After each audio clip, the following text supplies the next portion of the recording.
Seu Jorge, é importante também a gente entrar nesse assunto, porque tem muitas pessoas mais intencionadas que estão se locupletando de recursos de associações de militares e de conglomerados de militares que estão esperançosos de ver injustiças, onde, na verdade, sequer se prosperou ações na Corte aqui internacional, na Corte Interamericana de Direitos Humanos aqui em São José da Costa Rica, onde nós estamos. Né? Então, eu queria saber como está a situação da petição 1094 de 2015 dos soldados concursados e especializados da Força Aérea Brasileira. Muitos deles me procuram, como está essa petição? O sindicato foi quem ajuizou, quem peticionou aqui na Comissão Interamericana de Direitos Humanos aqui em São José da Costa Rica. O que o senhor teria para falar sobre isso? Porque tem muitos soldados do Brasil que foram desligados, que sofreram ali essa injustiça terrível, estão sofrendo injustiça até hoje,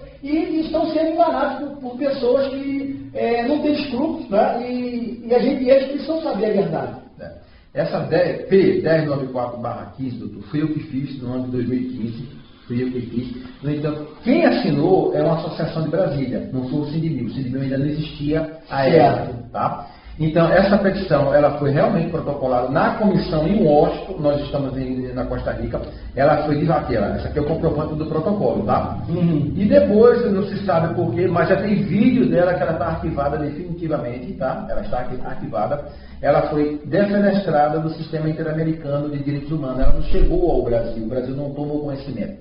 Diferentemente desse caso aqui, que eu estou te falando, é essa aqui, que é justamente a que o sindicato fez. Eu sou o autor dessa aqui. Aqui já é o sindicato, aqui já é o sindicato. Sim, essa aqui eu fiz em 23, que é justamente, eu vou chamar o assassinato do Cabo Lucas, porque o sindicato não entende que foi um suicídio, e nós vamos, é idêntico ao caso do Lesor. É idêntico, é a mesma coisa, não muda nada, tá? Não muda nada. Então, eu protocolei em 2023, e eu fui notificado pela comissão. Deixa eu só fazer uma adendo, perdão interromper o senhor. Tem gente que não conhece a história do Cabo Lucas, por mais que a gente venha falando. O Cabo Lucas Gonçalves, filho da senhora Andréia, gostaria de mandar um abraço para ela, porque a gente tem muito respeito. O Cabo Lucas era um jovem de 23 anos que, no ano de 2009, acometido de patologia psiquiátrica, esteve internado na UISM, saiu da UISM, tomou uma punição de 10 dias de prisão rigorosa,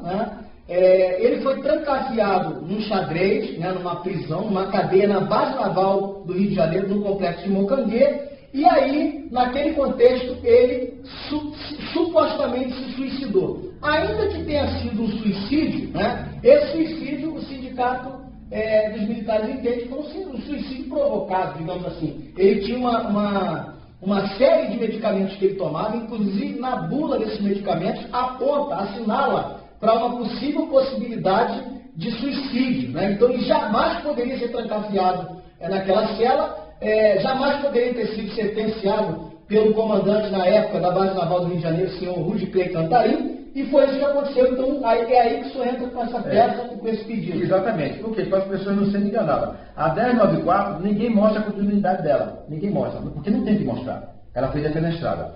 Já a peça do Cabo Lucas, ela vai se tornar pública, porque houve uma citação da Comissão de Washington para o Estado brasileiro, tá? Então, tem os agentes que estão aqui dentro. Na época, eu comuniquei ao presidente Bolsonaro, comuniquei ao Ministério da Defesa e ao almirante Hilke, que era o comandante da força na época. Não obtive resposta, tá? Então, o processo foi para frente, e isso aí que o senhor está falando essa narrativa, o senhor Rudy Clay Cantarinha, a mãe do Cabo Lucas, uma semana antes do ocorrido, ela perguntou à médica, quando é que meu filho vai ter alta? A médica respondeu, de 2 a 3 semanas para frente. O senhor Rudy Clay Cantarinha chegou com a viatura após o expediente na surdina da madrugada e sequestrou o Cabo Lucas de dentro da UISM. E não comunicou à família, ou seja, ele e o médico, ele usou da hierarquia em cima do médico, que estava de plantão, tinha o dever de pegar o telefone e falar, família, o Cabo Lucas está indo de alta para a base naval. Ele leva o Cabo Lucas para a base naval. Isso já para ser preso, então tinha já esse desenho? Já começou a sessão de tortura. O sequestro e a tortura estão de mão dada, tá? É simultânea a tortura. Tirou, começou a tortura. São fatos correlatos. Sim, porque quando você tira um paciente que está no cuidado do Estado, no caso da UISM, está sob aquela OM, e você bota numa viatura e não fala para a família. Tem um nome para isso, é sequestro.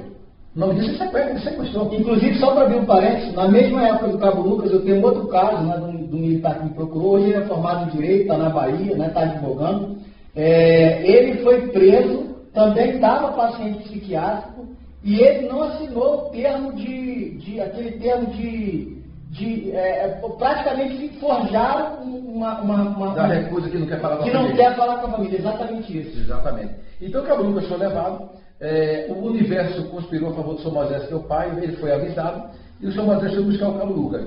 Nessa sequência de tortura do Cantarim em relação ao Cabo Lucas, tem um disidem. Ele pune o Cabo Lucas com 15 dias de prisão simples e pune o Cabo Lucas com 8 dias de prisão rigorosa.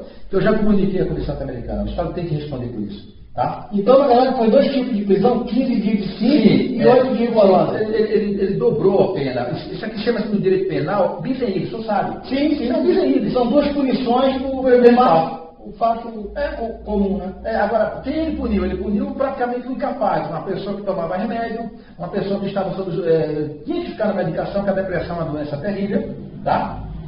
E ele foi lá e botou naquele xadrez da base naval. Então, inclusive, deixar claro aqui, né? Por que o xadrez da base naval, por que o xilindró, a cadeia, ela foi desativada após a morte do Cabo Lucas? Tudo leva a crer que aquele xadrez jamais era para ter existido aquilo, era uma masmorra, era um lugar de tortura. Se o Cabo Lucas, se eles tivessem respeitado o nosso direito de ser readaptado, que eles negam, e o argumento é que não existe readaptação no nosso Estatuto dos Militares, ora, a jurisprudência é fato, onde não está na lei, não cabe o legislador acrescentar. Não diz que não tem, mas também diz que não pode. Tem uma lacuna aí, né? Exatamente. E outra coisa, além disso, o Estatuto é de 80, os tratados internacionais são a partir de 92. Então, no tempo e no espaço, como é que o crime se propaga no tempo e no espaço? O caso Exorgue foi anterior a 92. O que é que a comissão falou? A corte falou? Aqui em São José? Olha, porque a União arguiu. Quando aconteceu os fatos, nós não era parte da Convenção Americana. Ok, mas quando em 92 o senhor tem o dever de ter feito a reparação. E o senhor não fez a reparação. Então, para a Corte Americana, o crime se propaga no tempo e no espaço, não existe a prescrição. É contínuo, não tem essa coisa. Entende? Então, o Cantarim, quando ele pega, o que é que ele foi? Ele foi se blindar. Ele simplesmente chama o capitão de corveta Mauro Gil Pinheiro, que é da base naval, subordinado a ele, mais moderno do que ele, segue as regras dele. Né? Ele era capitão de marinha, o médico citado, capitão de corveta. Faria tudo que ele quisesse, né? Sim. Não sei se na época esse cidadão tinha o RQE, a gente está vendo isso aí, entendeu? Mas ele vai lá e assedia o doutor Hugo Leonardo Rodrigues Soares da UISM. E o doutor Hugo Soares Leonardo dá o atestado de óbito do Cabo Lucas, onde o Cantaria faz uma pergunta a ele. O paciente, o militar, pode cumprir pena em regime fechado? O doutor Hugo vai lá e diz assim, pode. Era a sentença de morte do Cabo Lucas que o Cantarim estava esperando. Aí o Cantarim dá a cadeia dele, bem dada mesmo, e mente no conteúdo inquérito dele, já está na Comissão Americana, que ele disse que o Cabo Lucas se recusou a falar com a família. É o mesmo modo de operando, porque eu tenho esse caso análogo, onde o militar está vivo hoje para dizer, olha, eu não assinei nada, inclusive consta a assinatura dele como se fosse dele. É o que eles fazem. Então ele pegou, prendeu ele, e eu tenho informação que o Cabo Lucas, quando foi para o Bailel, que é chamado xadrez, né?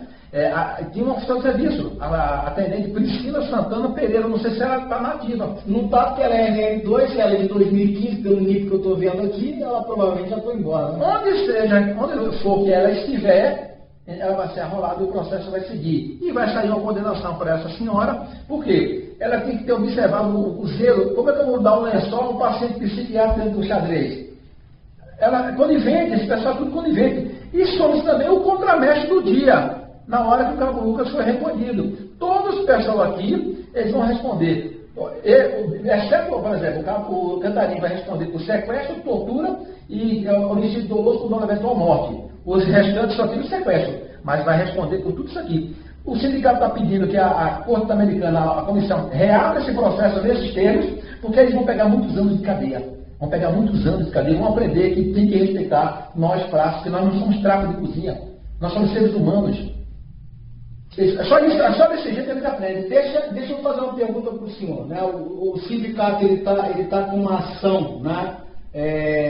Cuja a parte autora dessa ação é a AGU, né? A União está tentando fazer cessar, né? Ou até matar o Sindivil Brasília, né? Então o sindicato está sob júdice, mas essa ação está em curso. Isso tem algum tipo de ingerência nessa dinâmica processual internacional? Existe um conflito.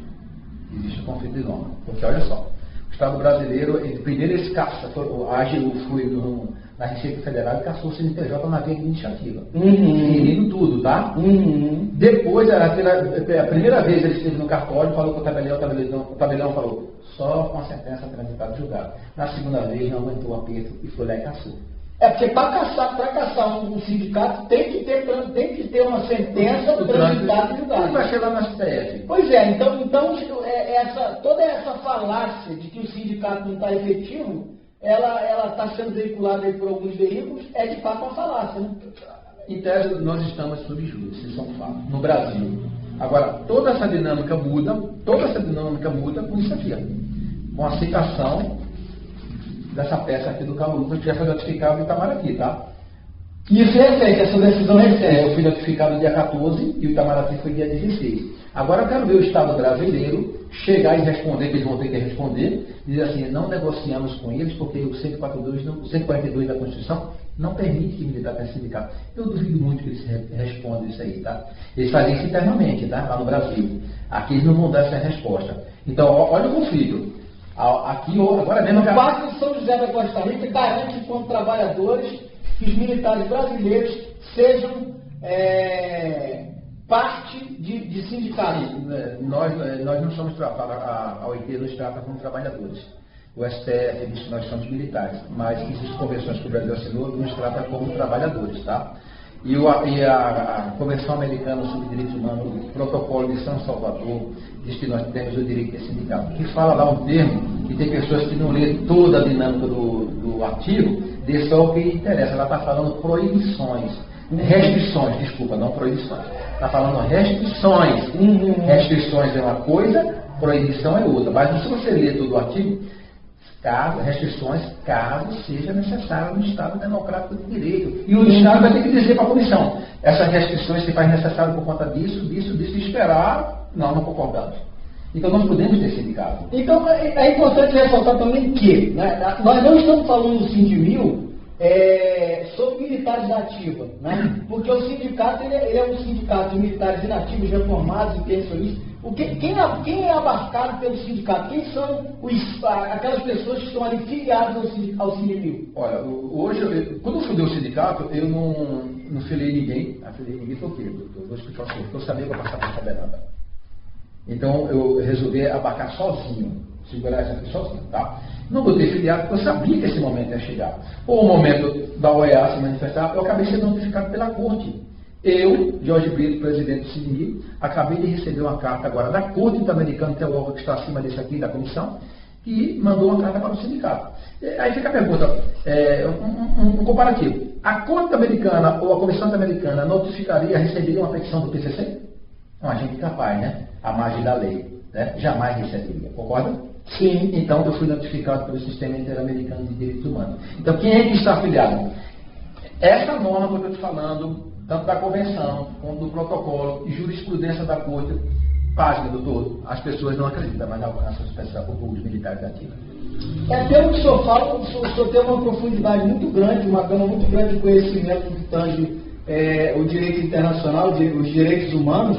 Isso é muito importante. Então eu acredito que muitas dúvidas estão sendo dirimidas, né? Nesse contexto desse processo em curso, tem muitas águas para rolar debaixo da ponte. E eu não tenho dúvida de que, ao final, tudo aquilo que o senhor falou aqui vai se concretizar. E eu torço muito, né, pela dona Andréia, porque eu tenho muito respeito. Até hoje ela tem as sequelas da perda de um filho único, né, de uma forma abrupta e covarde, injusta. E o meu desejo não é vingança. Né? Às vezes a gente fala, as pessoas falam, com cheio de ranço no coração. Não, a gente quer justiça. O senhor Cantarino na cadeia é uma questão de justiça. E todos aqueles que foram seus cúmplices também. Hoje eu falei com ela de manhã, ela ligou para mim. A dona Andréia, Ela ligou para mim, é muito feliz. E aqui ninguém quer se vingar do Cantarim. Nós não temos nada contra a pessoa do senhor Cantarim. Podia ter sido o João, o Paulo, o comandante, seja lá quem Agora, for. o senhor Cantarim, ele cometeu vários crimes. Ele foi desumano, ele foi cruel, ele foi perverso, ele foi um desalmado. Ele não mediu o que estava fazendo com aquele ser humano. Por isso que eu digo espiritualmente, um dia os dois vão se encontrar, né? Agora, ele vai ter que responder. O Estado brasileiro vai ter que responder. Sim. Seu Jorge, eu queria fazer uma pergunta, né? O senhor sabe bem, esse que vos fala, né? Na qualidade de advogado, na qualidade de comunicador, jornalista que sou, eu sofro uma série persecutória por parte da Marinha, né? Eu advogo em todas as forças, né?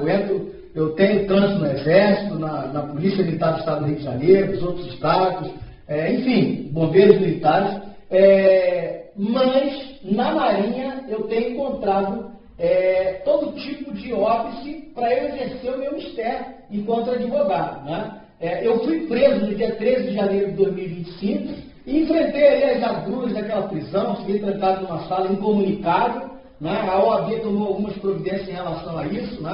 A Comissão de Prerrogativas, através do Dr. James Walker, foi muito incisivo, né? Um grupo de colegas, quase 50 advogados estiveram ali, inclusive o desembargador aposentado, o doutor, me fale agora o nome na memória, né? O doutor Ciro Darlan, né? Que atuou na vara da infância, desembargador, doutor Ciro Darlan estava lá, e tantos outros colegas advogados criminalistas, enfim, que se mobilizaram para estar ali no sentido de me resguardar os meus direitos. E aí eu pergunto para o senhor, né? Esse tipo de sanha persecutória, né? Eu temo, né, por algumas questões, né? Eu temo no sentido genérico, porque na verdade o que há dentro de mim, o que me move é a coragem. Mas o que a Marinha poderia fazer em relação à minha pessoa, né? Eu estou sendo perseguido num contexto onde eles estão instalando IPMs, onde eles estão ali, de alguma forma, engendrando, né, alguma coisa relacionada à minha pessoa, no que tange a me perseguir. O que eles podem fazer em relação a isso? Muito pouco, tá? Vamos lá. Eu já comuniquei a sua dinâmica na OEA, eles já estão acompanhando o teu caso. O doutor Adriano, ele é advogado do sindicato, portanto, versa sobre matéria de direitos humanos. Ele é protegido por uma resolução, a 53, 144 da Assembleia Geral da ONU. Ela está inserida no nosso ordenamento jurídico, tá?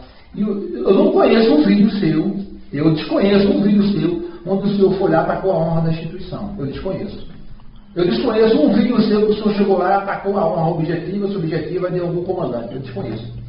A questão das suas filmagens que eles não querem, tá? Ela é amparada pelo artigo 13 da Convenção Americana sobre Direitos Humanos. O artigo 13 que garante fazer as filmagens. Aquela cadeia que o senhor tomou, aquela arbitrariedade que eles fizeram, aquilo a gente vai... não nasceu o processo ainda no Brasil, não tem processo. Não tem processo, não tem. Está no âmbito de uma investigação. Eu confio muito na promotoria militar, confio muito na justiça militar. Pronto. E acredito que isso tudo vai cessar. Mesmo que eles se inscrevam de abrir a ação penal, tá? A gente vai levar para a comissão também. Por quê? O senhor Lobo, o que deu corre de prisão, que é o capitão de Coveta, aqueles que zombaram, essas pessoas vão ser todas arroladas. Porque o senhor tem o direito de fazer a filmagem. Não existe nenhum impedimento legal. O que eles falam? A norma interna não permite. Norma interna não é lei, é uma norma interna. O senhor está amparado por um estatuto da advocacia, que te dá o direito de fazer aquilo, é tua prerrogativa, é teu trabalho. Hoje nós não estamos na advocacia de 1930. O celular é um instrumento vivo de direito, uma peça do trabalho do advogado. Qual é o crime que o senhor está cometendo dentro dessas OM? É rança, é vingança. Não é rança, não é vingança, é sede de justiça. É isso, inclusive as minhas filmagens, né, a primeira filmagem que fiz foi para salvaguardar meu direito, uma vez que as violações de prerrogativas são constantes. E se tem uma lei que eu conheço, é a Lei 8.906 de 94, que é o Estatuto da OAB, que é o Estatuto que rege a minha profissão. Eu peguei aqui para o senhor alguma jurisprudência da Corte Americana de Direitos Humanos que ampara o senhor fazer a filmagem e o senhor no quartel. Nós, tudo com trânsito julgado, tá? Isso aqui obriga o Estado brasileiro, inclusive a administração pública, tá? Fazenda Verde desce Brasil, o Brasil foi condenado. Essa jurisprudência te dá o direito de você fazer filmagem dentro das OMs, tá? Caso Lagos Del Campo versus Peru, também te dá o direito, tá? E o Ricardo Baena, que era um sindicalista, e outros versus o Panamá. Então a jurisprudência da Corte te garante para fazer isso. Entendeu? Garante. E outra coisa, o senhor trabalha, o senhor é advogado de um sindicato, o senhor está protegido pelos direitos humanos. O que a Corte Americana diz? Diz o seguinte, que hierarquia e disciplina não está acima dos direitos humanos.